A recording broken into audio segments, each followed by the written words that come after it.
This is how nations collapse. Study reveals internet usage's effect on a teen's brain. It includes neuroimaging showing disrupted signals between brain regions that are important for controlling attention and working memory. This is how nations collapse. So, a new study basically shows that technology is damaging the brains of young people. We can see this with Gen Z. Watch to the end of the video to understand entirely the impact that technology is having on the brains of young people and the serious implications that it has for society. And now let's just go ahead and jump right back into the video. The findings are similar to a study by a University of Michigan professor who says understanding the internet's impact on your brain is an important first step towards battling potential addiction. If you know what the markers of vulnerability are, you can prevent an individual by intervening in the interim. You can prevent an individual from developing the full-blown addiction syndrome.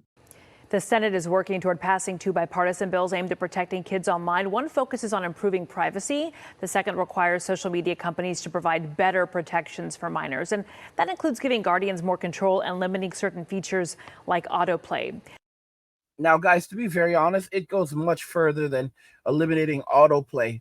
Because, yes, while they have very short attention spans, all they'll do is basically just scroll from one post to another post to another post on something like Twitter and just keep scrolling through their feed. Okay? I mean, there are videos of children online, little kids like 2 years old, and they're like scrolling in their sleep. They're like clicking, scrolling in their sleep because they're imagining themselves still scrolling on these devices.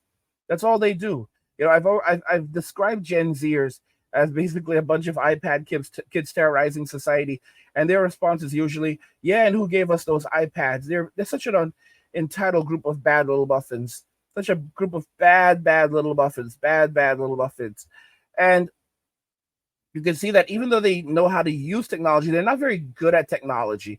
They're not very good at using technology. You know, being able to use Twitter and being able to send an email are two very different things. Being able to do research and understand the technicalities of how something works, having to sit down and study and learn, these are things that they were not conditioned to do. They were not raised to be employees. They were not really raised to be producers. They were raised to be consumers and activists. That's the honesty of this truth. You know, that's why they're so involved in environmentalism and social and political things, but they're not so focused on actually, you know, producing or creating or infrastructure. You know, it's like these people are just so problematic. And then when you look at Gen Alpha, you can see that Gen Alpha has serious behavioral issues. This is something that we're seeing everywhere from the United States all the way over to South Korea. We have videos online of Gen Alphas throwing hands with their teachers, and basically their teachers not being able to do anything. In some cases, they actually have to call the police, and then the police have to put these children into handcuffs just to give them a timeout.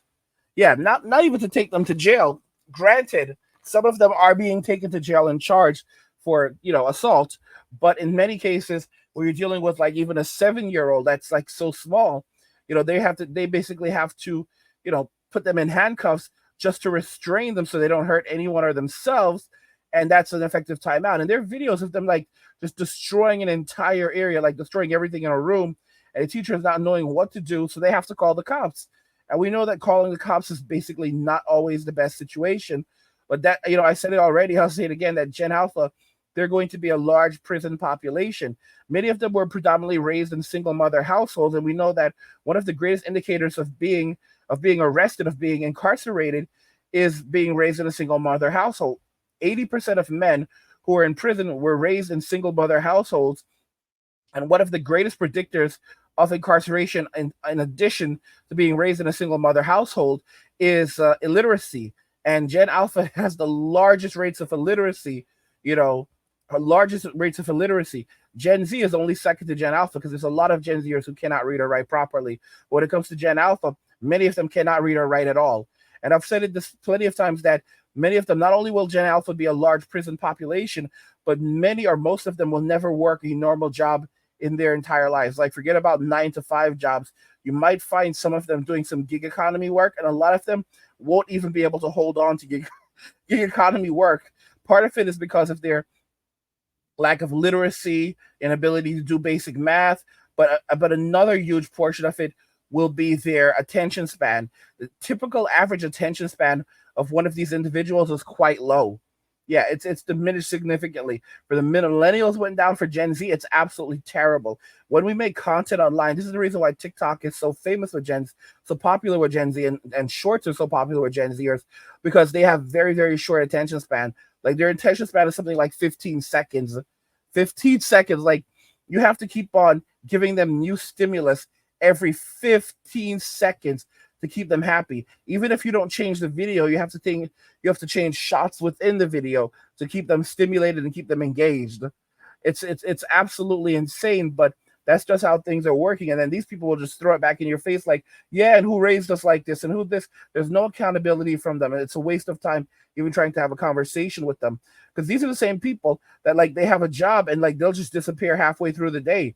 They won't tell anyone that they're leaving. They just disappear, and then their coworkers have to make up for it, and they're acting like their coworkers are like, they're part of management or corporate, when these are just normal people like the rest of them, and they end up having to do the work that Gen Z is contracted to do. So they end up, they don't even tell anyone that they left, so they put everyone in a bad situation. And yeah, it's like, oh well, the company doesn't care about us. Yeah, but you're working with other people at the company, people who are making the same amount of money as you, some people who may even be making less money than you, and you're doing this type of thing to these individuals and disrupting their lives. And you're like, well, it doesn't matter if I'm, if it's a bad company and it's a bad corporation, and we're all being taken advantage of by the bad. And guys, these are hippies. These are hippies. These are hippies. These are the same hippies from the 70s. Shiesty, bad hygiene, untrustworthy, lazy, greedy, narcissistic. Like, you guys, they are modern day hippies. Like the boomers stuck around so long that they just started to respawn. They are 100% the reincarnation of the boomers. Okay, the boomers stuck around for so long that they just started to respawn. Like, God was like, nah, we can't hold this up anymore. All right, just start sending them back out. We don't have any more space for them in soul society. Like, like that's just how bad it was. That's just how bad it is. White House task force recommended parents keep open communication with kids about social media, set expectations for what kids can watch and how long they can use devices, and really make sure they have the correct privacy settings on as well. We've got our crew in this morning to talk about this. And I'll be honest, I feel really badly for a lot of these younger generations who have been essentially the guinea pigs, as we're just now understanding the detriment that it's having on younger generations' brains and psyches and all that stuff. I mean, guys, realistically, like, I think young people should be banned from social media entirely. I don't think they should be allowed on social media for some sick reason. There are those of you that will say otherwise, maybe Gen Zers. There's no reason for young people to be on social media. Okay? There's zero reason. Oh, and I don't understand your thinking. Like, oh, it's censorship, man. It's censorship. Like, that's the problem with some of you. Like, you need to, like, raise your damn kids, but don't expect social media to raise them. It's like you plunk them in front of social media, plunk them in front of YouTube or TikTok, and expect TikTok to raise them. Like, no, they have rights, man. They have rights. Get the heck out of here. Okay, they have the right to be a kid and do as they're told. They are not adults. They are either under the authority of their parents or under the authority of the state. They are not free agents. All right, get out of here with that nonsense. Take them off social media. Let them have a more normal childhood where, okay, well, if they don't have, take them off social media, restrict the amount of screen time that they have. Do not allow them to spend all their time playing video games, okay? When we were growing up, we had limited amount of time to play video games. We could not play video games around the clock, all right? There was no such thing as that. If we can get an hour or two every night, we were living good. Most of us, video games would happen only on the weekends. Sometimes maybe even only a couple times a month, if not even a few times a year. That's if we even had them. All right, Gen Z. We see what the implications are with Gen Z, and for Gen Alpha, they're so wild.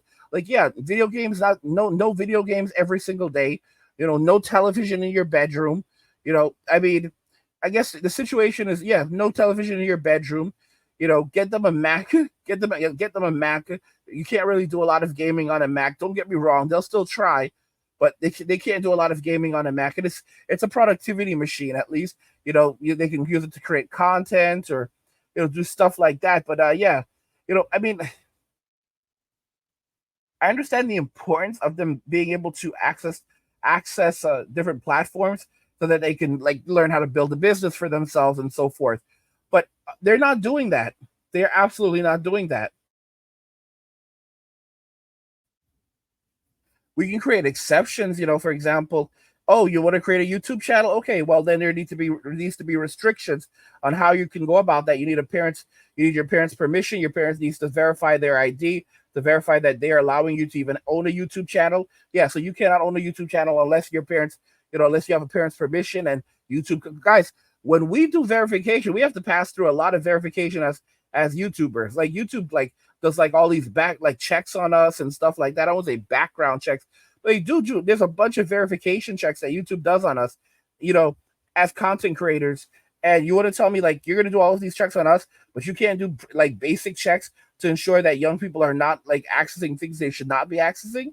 Like there needs to be like an ID check and needs to be an ID system in place where like like little buddy won't be able to access certain things on YouTube and certain features and and a lot of social media platforms in general just need to be restricted.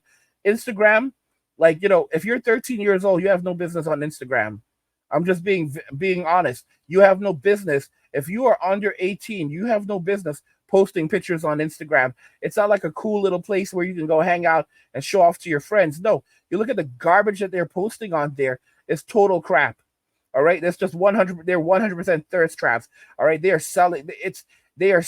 They're basically selling to bad people. All right, they have no business on Instagram. It's predominantly used by women, and there's no reason for girls to be on Instagram. You want to use Instagram? You can be on Instagram when you're 18. All right, maybe even 21. I am so all for pushing the age up to 21. I can care less what social media companies think because they don't have to deal with these kids. They don't have to deal with the consequences when it comes to these kids. Social media is having a nasty impact on the brains and the minds of these children, and it's something that has to be addressed. What does the future look like? Hopefully crackdowns on social media, and because like I said, Gen Alpha is going to be a large prison population, and the future is going to be really bad because of the implications that Gen Alpha has experienced due to spending a lot of time inside as a result of the events in 2020, but also like spending so much time on social media and believing that social media is a real place, like it actually exists, and the way that they behave on social media is also the way that they can behave in society. It's not the same. So you're going to see a lot of Gen Alphas with behavioral issues, and you're going to see continued push to keep children off social media. By the way, guys, if you're enjoying the content on this channel, consider checking out and subscribing to our newsletter for my personal thoughts, insights, and a free copy of my ebook, The Blueprint for Escaping the Rat Race. Click the link in the description of this video to get your free copy. What do you guys think regarding all of this? This is how nations collapse. Let me know your thoughts, and we'll talk about it in the comments. Like the video if you like it. Don't forget to subscribe, and if you like the video, share the video. And just remember that all roads lead to FWM and walking away. And cheers.